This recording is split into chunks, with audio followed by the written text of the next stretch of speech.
Hello, everyone. Welcome to our live stream. And we're very excited about this one tonight. We had planned to do it last week and then had some issues, but we're really happy to be here tonight. And for those of you who are new, my name is Susan, and this is my co-host Philip. We do all the Neogenian content. That's what our community is all about. And it was two live streams ago that we started sort of on this topic that we're going to continue with tonight in a way. We did just because we thought it would be interesting to talk about how we made our way to the Neogenian system. Philip comes from a very religious background, or a more religious background, and I came from a very, I guess we didn't call ourselves atheists, but we really were, and a sort of scientific background. So we talked about that, and you guys really enjoyed that.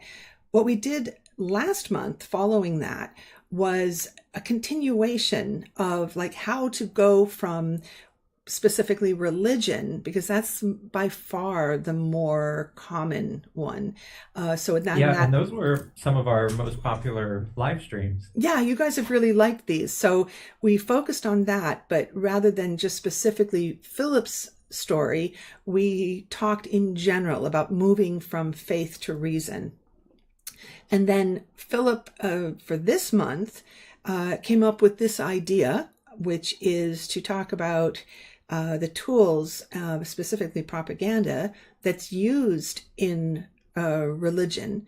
So I'm going to hand it over to you in a second, Philip. Yeah. I just wanted to say that, just tell everybody that, of course, we know that propaganda is used in other places, specifically politics, as I'm sure everybody is experiencing these days, especially, and, in commercial ads, things like that, marketing. But we're focusing specifically on religion. So, Philip, why don't you just sort of take over? Because I know you have a lot of material that you want to talk about. Before I do that, thank you. Angela has been a member for 13 months at the wavelet level. So thank you so much. We appreciate everybody who supports the channel. And thank you, Susan. As you mentioned, I am an ex-Christian, and a lot of this is specific to religion and some of my experiences that I had growing up. And so I thought that it would be really interesting to discuss this topic because we can also relate it to concepts in the Neogenian system, specifically neogenesis. So if anybody's not familiar with our channel or has never heard of neogenesis, that is a way to discuss restructuring your psyche, breaking down old thought systems, and breaking conditioning. And that is also the title of the first book in the new Neogenian series by Morg. And you can find that book on Amazon. Speaking of Morg, thank you so much for the super chat. It says this sounds like a great topic, and it is, and it affects a lot of people. So today we're going to be talking about some of the examples and the effects of religious manipulation that people don't even realize that they have experienced or they are currently experiencing. It's certainly something that I experienced growing up, and throughout the stream today, I'll kind of piece in some of my personal experiences, especially when we get to the examples. But you don't even realize how this stuff is affecting you until you can really analyze it and break it down. And so my hope, and I know probably Susan's hope as well, is that by sharing some of this information, we might be able to help people become capable of reaching their own massive potential. So when you are able to break down some of these thought structures and remove some of that conditioning that's placed on you specifically by religion, you can tap into not only your own personal potential, but also the collective potential. And so that we want to enable people to do that without being restrained or ashamed or feeling guilt, because those are huge things that come with religion and religious manipulation. I certainly felt that growing up. Or being controlled by that religious conditioning into your later life. So I thought it would be good to talk about the first use of propaganda and kind of the origins of the word. So I did a little bit of research, and from what I could see, the word propaganda comes from the Latin verb Propagare, I think is how I'm saying that. Could be an incorrect pronunciation, but that means to spread or to propagate. And then we also have some different types or purposes of propaganda that I wanted to get into. So everybody, when they think of propaganda, the first one that they think of is probably military or wartime propaganda. Mm. Everybody thinks of World War II. The Germans were very proficient in their propaganda, but there is also religious, political, and advertising, as Susan said. And I think you had a quote to bring up, didn't I you? do. Specific to the military propaganda. Specifically by Mustache Man, and it's interesting when you said that they were masters at propaganda, and they were. But I had just read something by Hitler saying how he learned so much from the Allies on propaganda. It really, really sprung into action with actually World War One. I think is when propaganda started, military propaganda, political propaganda started to become so big. But I'm going to put this quote on the screen. I went ahead and typed it up because I thought it was powerful. So the function of propaganda is not to make an objective study of the truth insofar as it favors the enemy and then set it before the masses with academic fairness. Its task is to serve our own right, always and unflinchingly. And it's a little scary. It's, yes, it is. The seriousness of which they took it and studied it and used it effectively, and how it has been used effectively, kind of blows you away.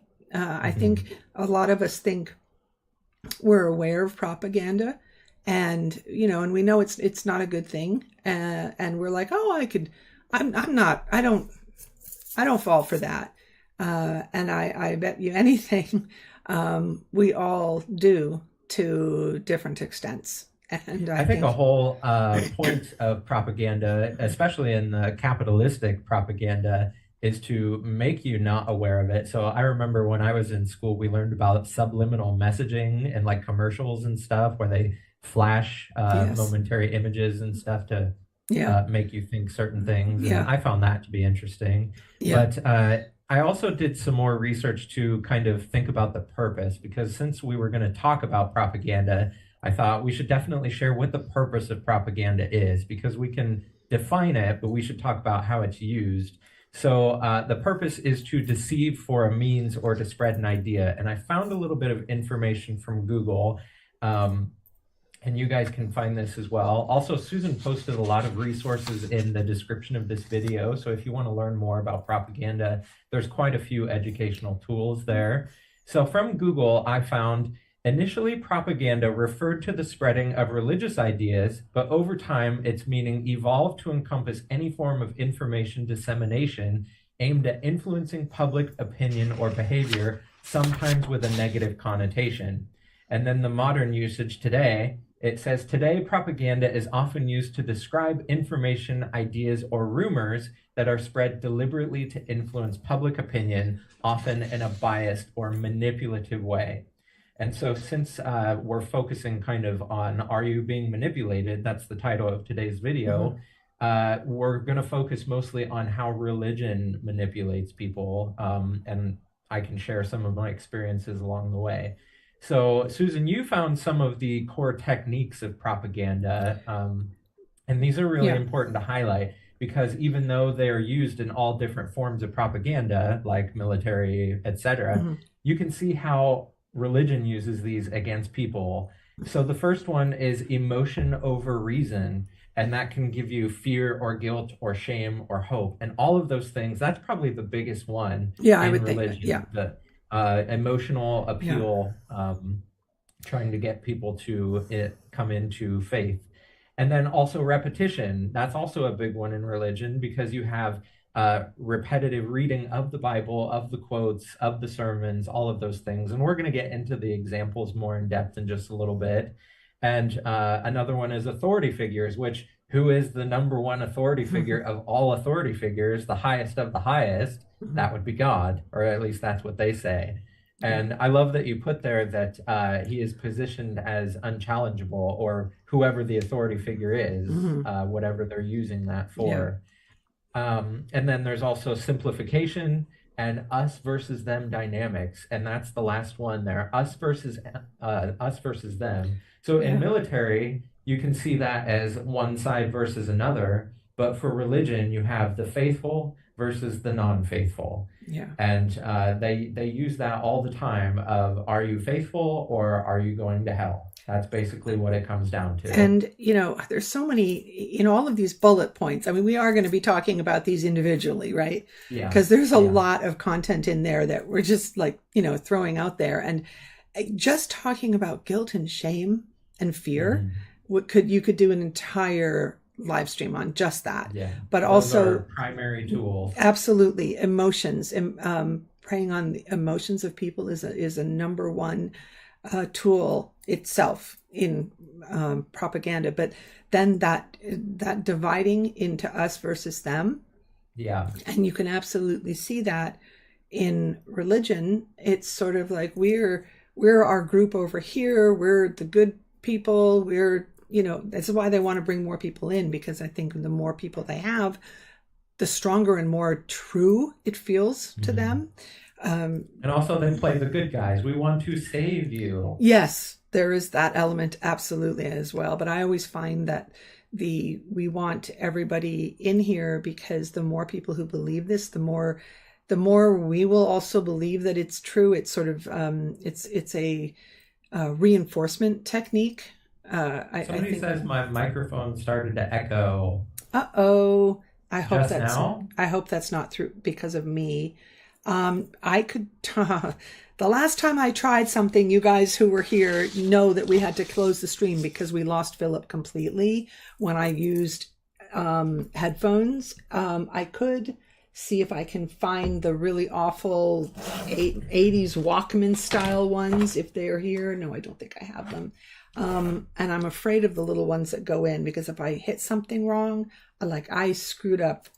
Yes, I am using OBS, and I really should have earphones on. Yeah. But the last time I just screwed it up so bad. How bad is it?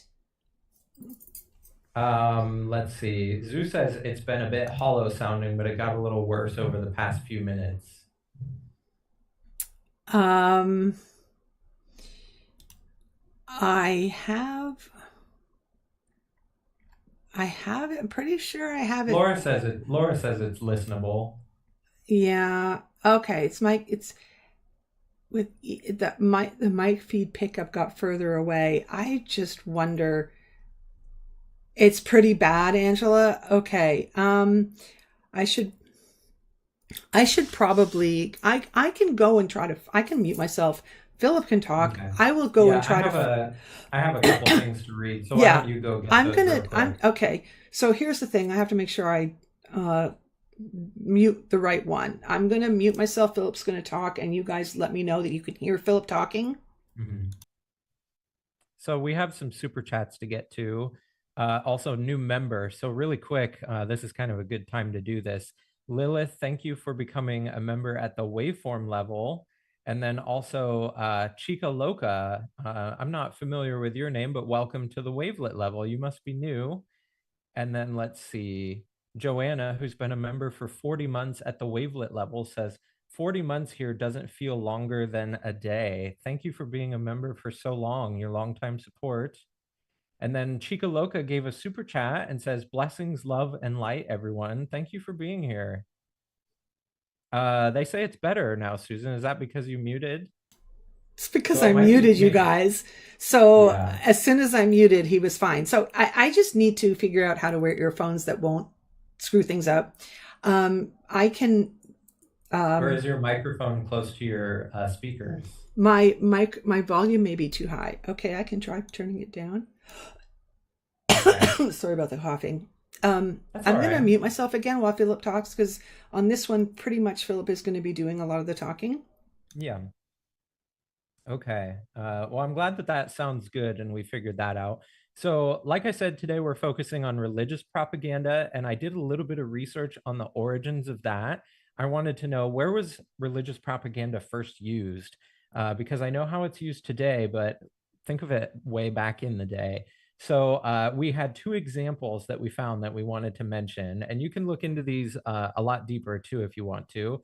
So the first one is the Crusades. Everybody's heard of the Crusades, very popular, very famous. I guess not popular, but a popular area of study, I guess I should say. And that was a split between the Roman Catholic and the Protestant churches. And I think Susan found a little bit more information on this, but the Catholic Church in 1622 founded what is called the Congregation for the Propagation of Faith. And that was called Congregatio de Propaganda Fide, if I'm pronouncing that correctly. So the purpose of religious propaganda is a little bit different than military propaganda or some of the other types of propaganda like capitalistic, etc. So for specifically religious propaganda, the purpose of that is for persuasion, recruitment, and deterrent from losing faith or from leaving the church. So I can't give you specific resources for this because I didn't look this up, but if you look it up, you will find that statistics show that religion is dropping in their memberships. I think we showed that maybe one or two live streams ago when we were talking about in modern times, there's less and less youth going to church. And we talked about those different numbers and kind of showed graphs for that. So a lot of religious propaganda is used not only for fear, like we talked about, but some of it is also used for hate. And I used the example of the Westboro Baptist Church, if any of you have heard of that. You may have seen videos of them holding up their picket signs saying, like, gays go to hell, things like that, really awful things. And they believe that they are doing a good thing, that they are in line with God's teachings and stuff, but it's really awful things that they say and that they propagate. Um, Although they're a very small group, so that's not really a huge example to go off of. I'm But gonna what just the I'm gonna just pop in for a second. I apologize if the sound quality Yeah, goes down, but yeah, I looked them up. I think my mic might be too high. See if that's better. Um, I looked them up because I was curious as to how active they are these days, and they're very not yeah. active. It's almost not probably worth. They're so tiny. Yes, they're really awful, and they do these stunts that are just disgusting. Mhm. But they're I think that's why they come up so often is because they've been in the news for the it's awful things that so they do. outrageous. Yes, so Yeah. outrageous. So anyway, I'm gonna mute myself again. Yeah. So what some of this does, this religious propaganda, and I certainly felt a lot of this growing up, is it creates a sense of comfort. And we'll get into that deeper when we go through the examples that we have coming up here. A reverence of authority that I already mentioned, with God being the highest authority figure. And that creates a lot of fear too, because you're always taught about, follow God's will or he'll send you to hell. So not only is he not just a loving figure, but he's a jealous and a vengeful figure that you have to appease. Um, so you have that awe and reverence, but also you have a life of fear. Like basically the whole underlying thing of religious propaganda and your faith is fear of going to hell. That's why they're afraid of being sinners. And also an important part of that that I wanted to mention that a lot of people probably wouldn't bring up is the element of peer pressure. So when you're in a church-like setting or you are in a group that has faith, there's an element of peer pressure that people look at you and they kind of point out, they point fingers basically. This person's sinful, that person's sinful, but also, am I doing good enough?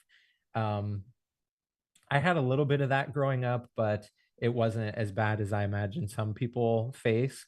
And some of the examples that I wanted to get into, the first one is a big topic, and that's sermons. So when you go to church and you're feeling the sermons, that in a way is a type of propaganda because it creates a emotional response. That's kind of similar to like a dopamine or a serotonin high. When you go, you feel like the word of God or the ritual, the ceremony, whatever they're doing in church, it almost kind of creates an emotional response that connects you to your faith. So I don't know if any of you have ever seen that documentary. I can't think of what it's called. Somebody in the chat can probably say it, but it shows a lot of kids like with their hands up doing the worship pose, and it's kind of a gross documentary. But I remember when I was growing up and going listening to sermons and things, I thought it was very weird. I was an altar boy for a little bit, so I lit the candles and I had the robe and stuff, and then I would go and sit and listen. And I thought that it was very showy, but in a way that was unnecessary. Like when I went home and I read my Bible, I didn't get the emotional response that I did when I was sitting in church and the pastor was up there and he was like what am I trying to say, he had theatrics to him, like he had his hands up and he had the chalices and the bread on communion, and it was all very tied to stagecraft, I guess is the words that you would use. So it's kind of like creating a show, and you don't really realize how much that stuff affects you until you're split from that and looking back on it. I think it's even weirder than I did when I was sitting in the front row. um, and also with the Bible and the verses, that is, it creates such an amount of fear and reinforcement and repetition that we talked about. One of those different methods that propaganda uses is repetition. I remember when I was a kid sitting in church, I was thinking, how many times do I have to read the same verses? And a lot of times when I did go to church, I didn't go every Sunday, but they would read from the same passages or revisit different stories and things over the years. And I just thought, there's nothing new here. There's nothing new or exciting here. I'm going to just pop in about the repetition because I mean, again, it's not a surprise. I think Yeah. we're all aware Mark of said that. that documentary is called Jesus Camp. Thank you. I Oh, couldn't is that what remember it's the name called? of Oh, it. okay. Yeah. I have not seen that, but again, I even though I wasn't raised religious, I get very triggered from a lot of the anti logic, and it really frustrates me. I get very frustrated. Mhm. Um, but yeah, okay, Lee, I fixed it because of you.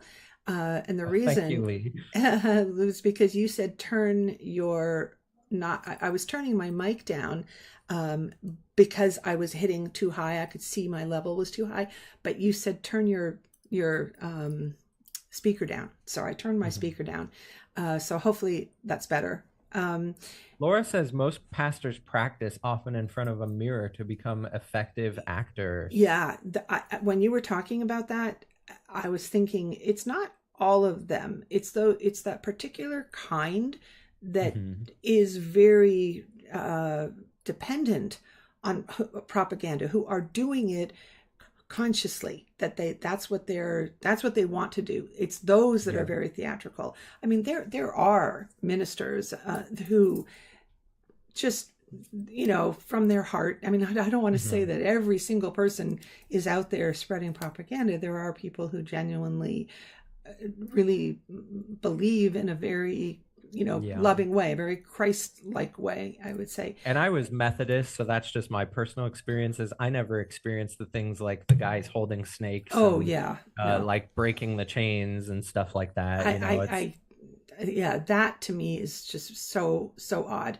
Uh, I mean, to a lot of people, I'm sure, but I think that the less theatrical you get, it mhm. sounds more genuine to me. The more theatrical it gets, the more all of the red flags go off for me. But it's that kind of thing that actually really attracts people. Oh, especially over time, you get used to it. You get, I Yeah. think, addicted to it. You get, I was just gonna say that it's almost like an addiction yeah, to a I think drug or it something. becomes very naturalized. And the reason that the repetition is so important is because it will wear off. That feeling wears off if left Mhm. alone, which is why they just keep doing it. That's why they want you to keep coming back, and they And want to keep putting that I in you. remember growing up hearing people saying, I need to go back to church, or after the sermon was over, after church was over, they would have like a dinner in the church, and people would almost act like they were exhilarated from the sermon or the Yeah. ceremony or whatever. Well, I think that's the purpose of especially those Yeah. are to create this very emotional um, bond with everybody there Mhm. and with that message, so that it really gets in you and resonates and Yeah. sticks, so that then you come back and they do it again, and you sort of you really get caught up in that environment. And I didn't have this as an example, but now that Morg reminded me of the name of that documentary, Jesus Camp, I think they also found a way to create an extra layer for children to make church seem cool, and that was church camps. So when I was a kid, I went to multiple church camp, well, one church camp, but multiple different times. And each time it's like played off as a different activity theme. So they add in all of these different activities to make it seem fun and cool, but layered within that is religious activities and different types of propaganda. So you may go and you may do different activities like what you would do in the Boy Scouts or Girl Scouts or whatever, you know, fun activities that are cool, but they layer in there like mini sermons and try and make it Jesus is cool. And it's basically brainwashing in a sense. But also you have the peer pressure element, like I mentioned before, because I remember I was looking around when all the other kids were praying, like during prayer circle or whatever, and I was looking to see whose head was down, or I was looking to see who was really into it. And other kids, I'm sure, do that too. So they're looking to see how much their peers are soaking this in. And, you know, if everybody's kind of taking it in, like, wow, this is awesome, I'm really into this, then you kind of are pulled along with that. Um, and I didn't necessarily have a horrible time. Like there was elements of fun, but looking back now, I see that as kind of like a training camp. Yeah. Well, once you're out of something, you can look back and you know, you have eyes that are no longer, you know, covered with that sort of cult-like mentality. You know, I just want to stop and say hi to somebody, because I think that somebody in here is new. Is that Sarah? Are you the person who I was talking to in our comments on our last video? Because I had said to somebody, yes, hi. I said, remind me that it's you. So welcome. I'm glad you made it. Welcome. Anyway, carry on, Philip. Okay, so just moving on, I wanted to list a few examples because we keep throwing the word propaganda out there, saying the effects of propaganda, but I want to give exact examples to some of the stuff that's used and some of the stuff that I experienced growing up. And the first one that we're going to talk about is called a phone number pamphlet. But before Susan brings up the graphic that we have, I just want to give a little preface to this. So when I was a kid, I had trouble sleeping for various different reasons. And one of the things that I was given was what's called the phone number pamphlet, or it can just be a printed out piece of paper. And on this piece of paper is different reasons for why you may be in distress. So you may be depressed or feeling shame, or it's a very long list. And instead of phone numbers, it has Bible verses, like the numbers are supposed to be the phone numbers or whatever. And I want you guys to look at this and look at the top. There's something that I want to point out. So hopefully you guys can see this well. Susan's going to bring it up here. Yeah, I'm going to make it bigger. Okay. So this is the emergency telephone numbers for reaching God pamphlet. I was given this multiple times as a youth. And if you can see at the very top, it says, these are more effective than 911. And how scary is that? I don't remember if the one that I was given said that, but this one does. And I said to Susan, is that not scary as hell? I was shocked. I saw it right away. Yeah, so you can kind of see on the list there. I know it's very small, but it's like you are sad, phone John 14 or different things. So it has all of these different phone numbers, and that is reinforcing all of the different Bible passages and tying it to different emotions. So you have your emotions tied in, you have your fear tied in, all of these different things. And that's a powerful propaganda tool. I think I was probably 12 when I was given that. So that's just one example. I just have to point out, because must be something I'm missing, but it's hilarious.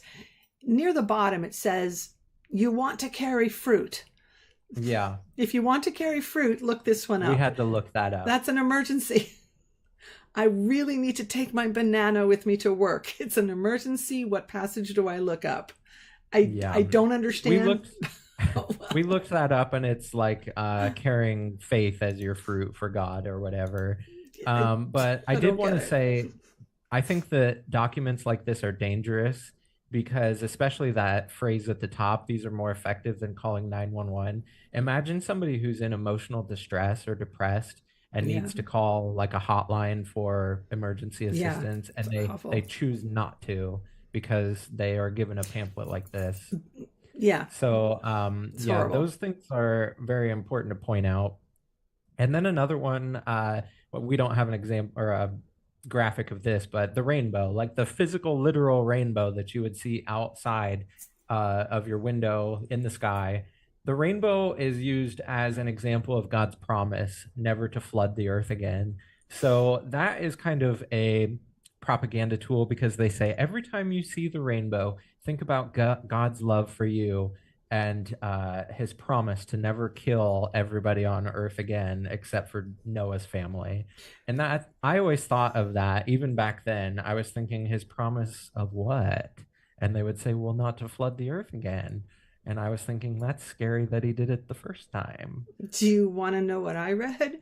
When I was looking for that graphic, and I couldn't find a good one. And I came across a blog. I believe it was the difference between, it was a religious page, and they were talking about the difference between the God's rainbow and the Pride rainbow. Oh, And they basically explained the difference, but what the pride colors are for, and how God's, there was a pink one on the pride flag originally, and God's one doesn't have that. The reasoning that made God's rainbow true is because there isn't pink, which is what the LGBTQ community used. So somehow that should rationally tell you that they're wrong and God's rainbow is right.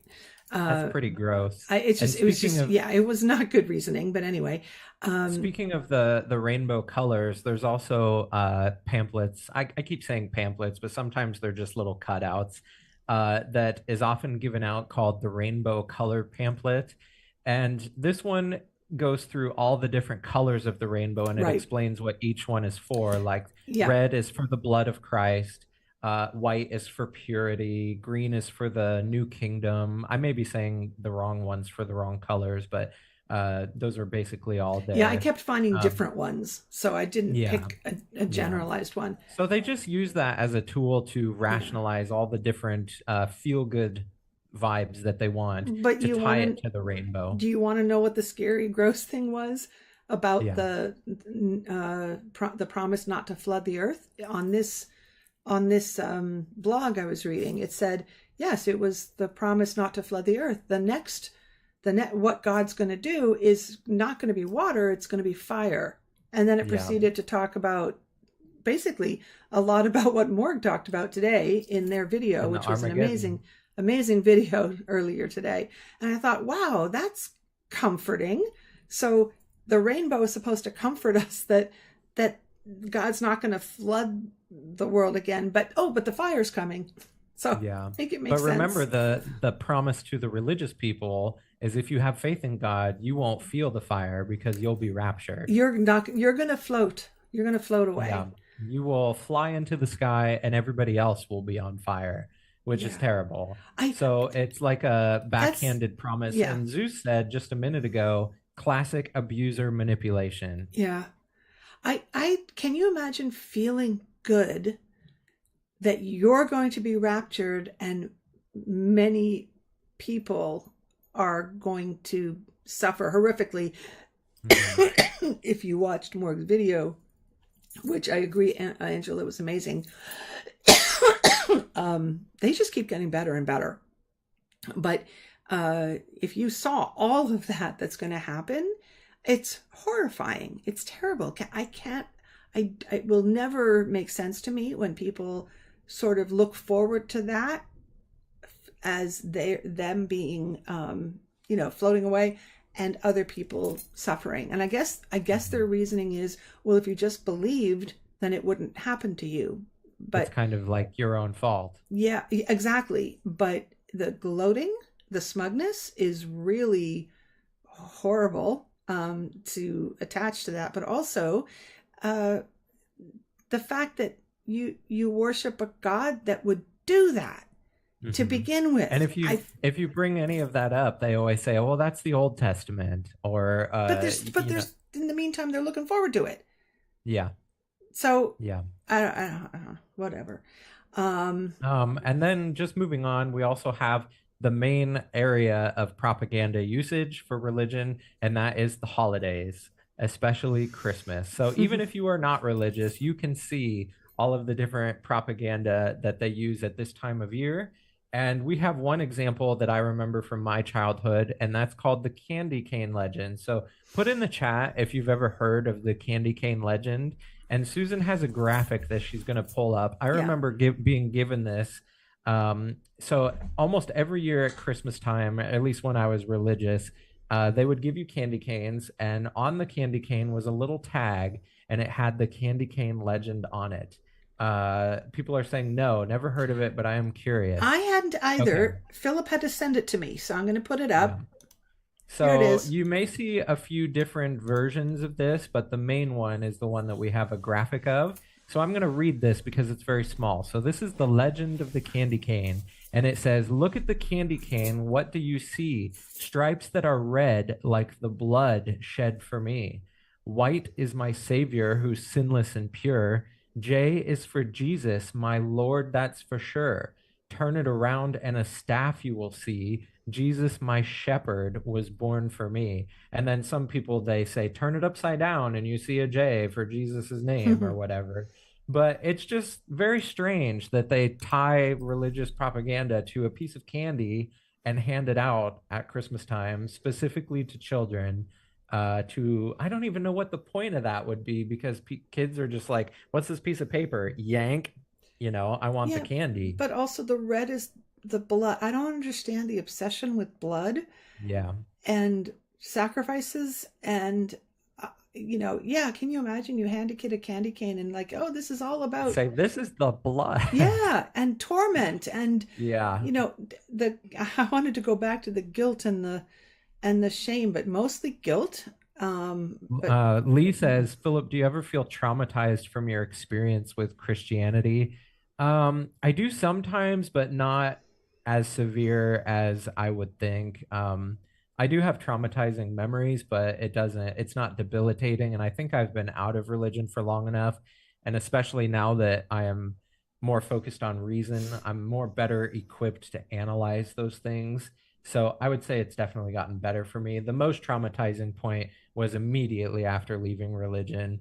Because immediately after leaving, even though you're done with it and you say to yourself, I'm no longer Christian, you still have the guilt and the feeling of, what if I'm wrong? What if what I'm doing is wrong? So it takes a while. It takes a while for that to fade away. But there's points in trauma, and we're going to talk about that in a little bit. With religious trauma syndrome. So I have to ask Lee about the vampire thing. That's not a real thing, right? The Jesus in the Bible is actually a vampire. I hadn't heard of that. You're just joking, right? I mean, obviously. And okay, good. So since we're talking about kids receiving this propaganda, like with the candy cane legend, which I'm surprised a lot of you had not heard of. That was given to me almost every year, the same candy cane legend. And they had other ones for other pieces of candy. I can't remember off the top of my head. I want to say there was other ones, but maybe I can look more into that. Then we have propaganda in the form of music and movies, specifically aimed at children. So how many people in here watched VeggieTales? I know a lot of you probably did. I did a lot growing up. Which, not that I chose to watch it, it was just whenever you were in certain groups, it was already on TV for the other kids and stuff.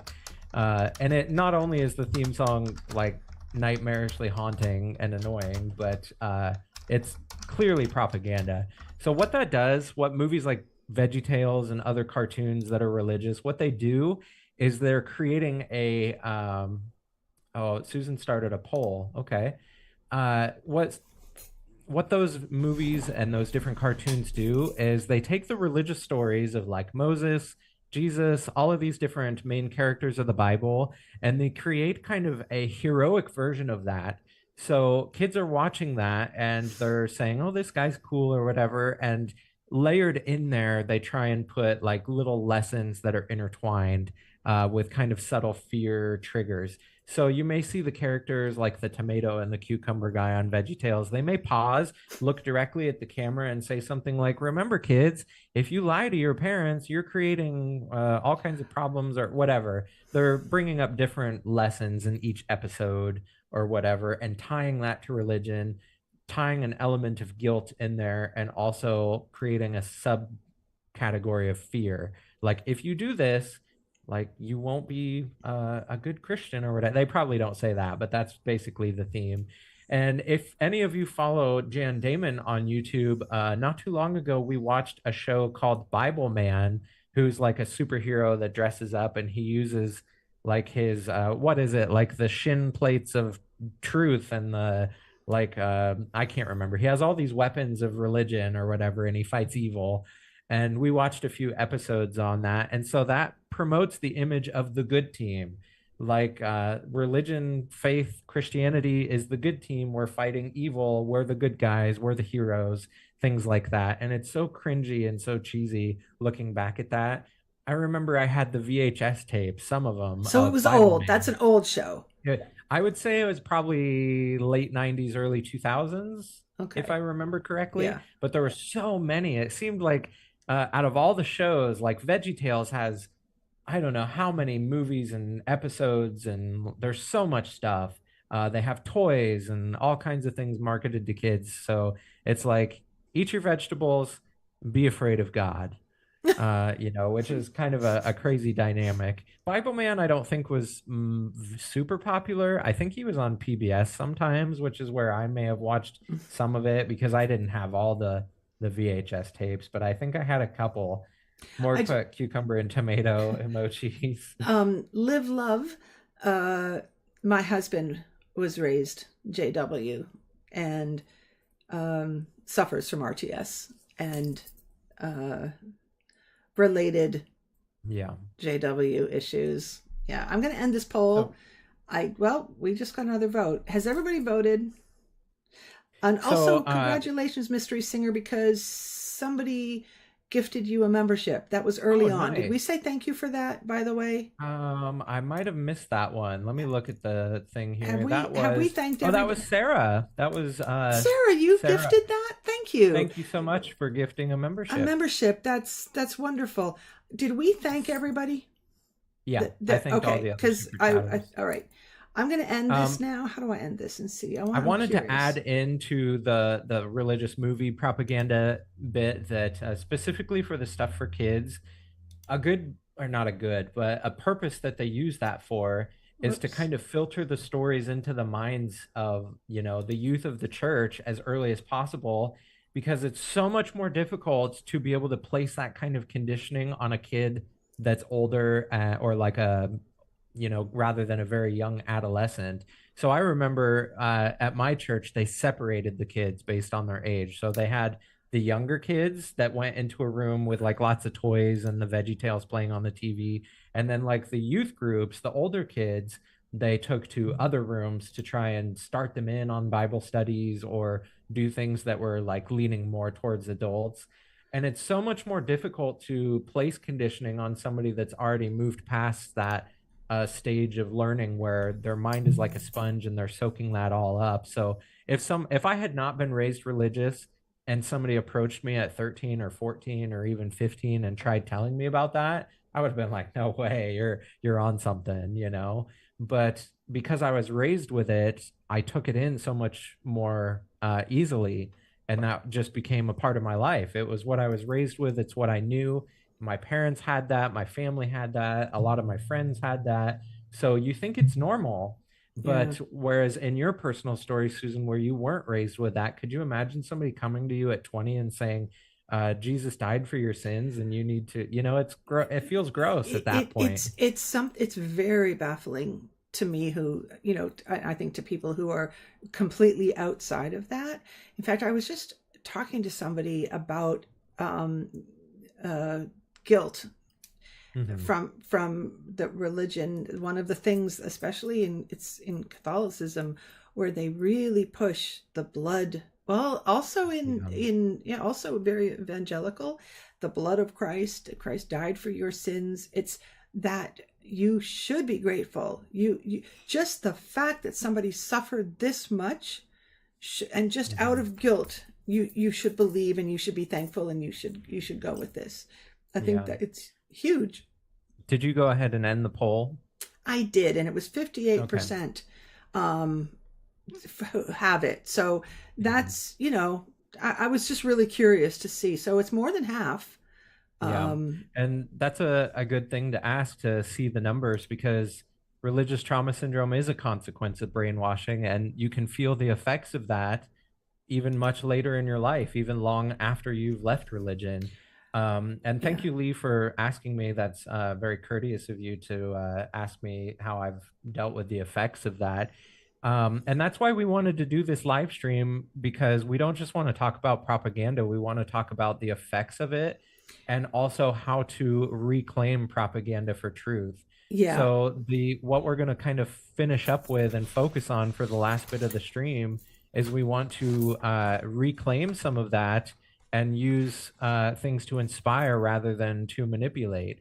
And you can expose the different methods of manipulation, which is kind of what we were doing here today. Mm. And Susan and I thought we would talk about that and kind of give inspiration for how we can inspire other people that have felt that manipulation. Um, yeah, and you know, because we always want to bring it back to what our main focus is, which is the Neogenian system. And sometimes it's easy to miss the importance of certain aspects, certain things that we talk about. And here, it really, really comes down to the importance of critical thinking. But um, if you parse that down, it's the having an open mind, and the willingness to look at the things you believe, and to ask yourself, does this make sense? And that Ryan is very Ryan just scary. gave a super chat and says, in my video last week, I talked in detail about my experience with religious trauma syndrome. It would mean so much to me if you guys saw it. That's Oh, awesome, Ryan. I will definitely go and take a look at that. yeah, Ryan, Um, I've been catching up today. I had a chance to finally start going and looking at our content creators, and I think maybe relatively soon, one of the things we could do is sort of spotlight and highlight some of the content creators out there in the community. I had a chance to watch Lee's live stream. Lee sent me a link to one of their recent live streams, and I finally got a chance to watch it. I try to write comments on everything. I hope I remember to do it so you guys know that I was there. Um, Ryan, I watched a couple of yours. I have one up that I'm halfway through, but I don't think I've made it to that one. I promise you I will get to it. I watched a couple finally of Renaissance Fairy, and I have another one of Laura's up. I yeah. think I was not too far back. Andy. I need to get to the rest of Andy's too. And who else? Who else? Am I missing somebody? I'm really trying. There's a lot of content creators out there now for Neogen, which is fantastic. So happy about that. That you want us to do that, Eric? Okay, we could do that. Um, yeah, I think maybe someday we'll get a bunch of content creators to, we'll come on and have a talk or something. Yes. Well, Lee, you were working super hard at it. I Mhm. could really tell in your video. So anyway, Yeah. I know you Just have. kind of just kind of tying this up, I also wanted to bring it back to Neogenesis because in the beginning I mentioned that, and we want to tie this to conscious mental evolution. So even though we're talking about reclaiming propaganda for truth, we don't have to call it propaganda anymore because it doesn't serve the same function. So we use what are called catalysts, and those are tools that can inspire other people. So both of these things use communication as a tool, and you can use catalysts for a tool for mind liberation rather than control, which is what propaganda is mainly used for. That's its Well, purpose. yeah, unfortunate. It didn't start out that way. It was simply spreading ideas. Yeah. It's really negative now. So I think it's so negative that Yeah. you wouldn't want to try to take that word and say let's use it for good purposes. I don't think that you can do that anymore. Yeah. So I really like the idea of focusing on catalysts and consciousness raising and Yeah. things Because like rather that. than for manipulation, we want to spread truth and awareness. And that's Yes. what we try to do on our channel, especially with all of the different concepts in the Neogenian system. We try to break that down for you guys so that you can have an easier understanding of that. And also so that you can learn how to incorporate that into your daily lives and share that with other people. Um, I think this was an important live stream because it highlights all of those different tools that we can use, as well as shedding the different conditioning that we faced in our past. Yeah. Moving forward can be a beautiful thing. The it also I think speaks to the fact that when we think of neogenesis, that's that deconstruction process. We kind of think, oh, we do it and then it's done, and then you move on. And yes, there's a lot of other things in the system to work on, but that process of looking at your beliefs and challenging them, recognizing them, and challenging them is still also an ongoing process. I think you can get better and better and better at it the more you practice it.